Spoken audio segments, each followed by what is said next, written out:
6 mistakes you're making when training your biceps. Let's talk about them. Don't you want to look good naked? The first mistake I see is using fixed bars. So like a fixed barbell or an easy bar.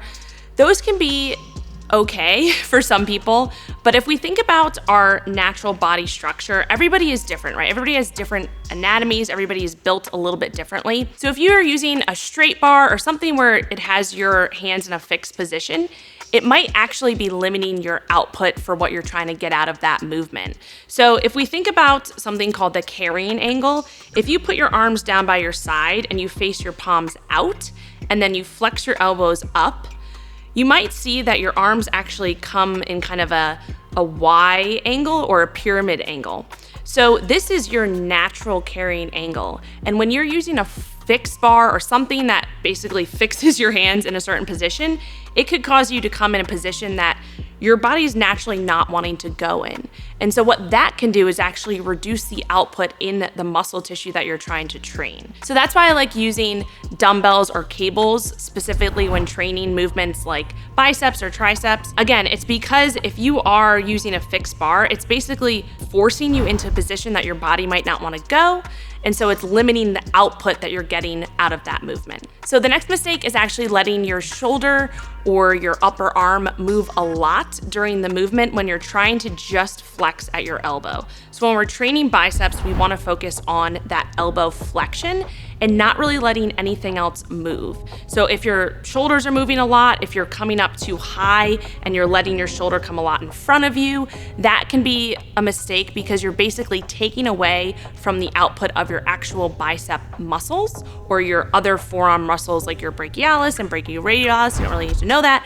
But the biggest thing is to just make sure that you're not swinging a lot and you have stability throughout that motion, so you're only flexing at the elbow. The next mistake kind of goes along with the other one, but if you're not creating tension in your upper back before you start those bicep curls, that can also lead to a little bit more momentum and a little bit of other muscles taking over. So make sure that you're sort of locked into the position, you've created tension in your upper back and your shoulder blades, and then focus on flexing at those elbows. The next thing is making sure that when you're performing the movement, that you're actually squeezing your forearm into your bicep at the top and focusing on that contraction. So making sure that you're coming all the way up and you're not kind of cutting yourself short can be important so that you get the full output out of that muscle as possible. The next mistake is not training different grip angles and different shoulder positions. So when I talk about grip angles, that just means the different ways that your palms are facing. So either up, which is a supinated grip, you can think of holding a bowl of soup,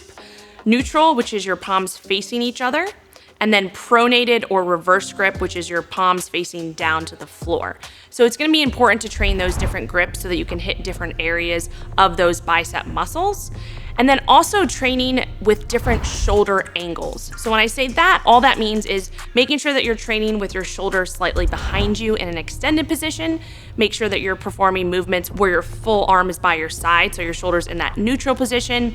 And then also training movements where your forearm is in front of you in more of that shoulder flex position. So that's gonna make sure that you're hitting all different areas of that bicep muscles and the other muscles that make up your upper arm. The last mistake is letting your ego take over. We all do it, but when we're focused on training biceps or really any muscle group for that matter, you wanna make sure that you're not going too heavy, where again, you're limiting the output from the actual muscle that you're trying to target. So if we're targeting our bicep muscles, we wanna make sure that we are just flexing at the elbow.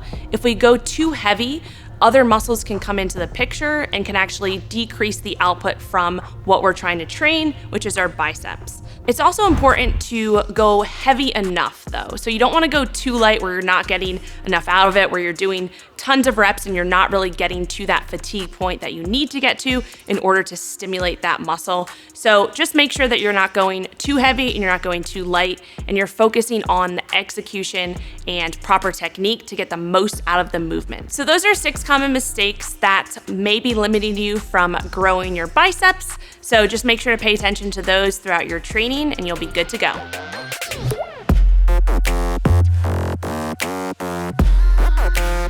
Women, we believe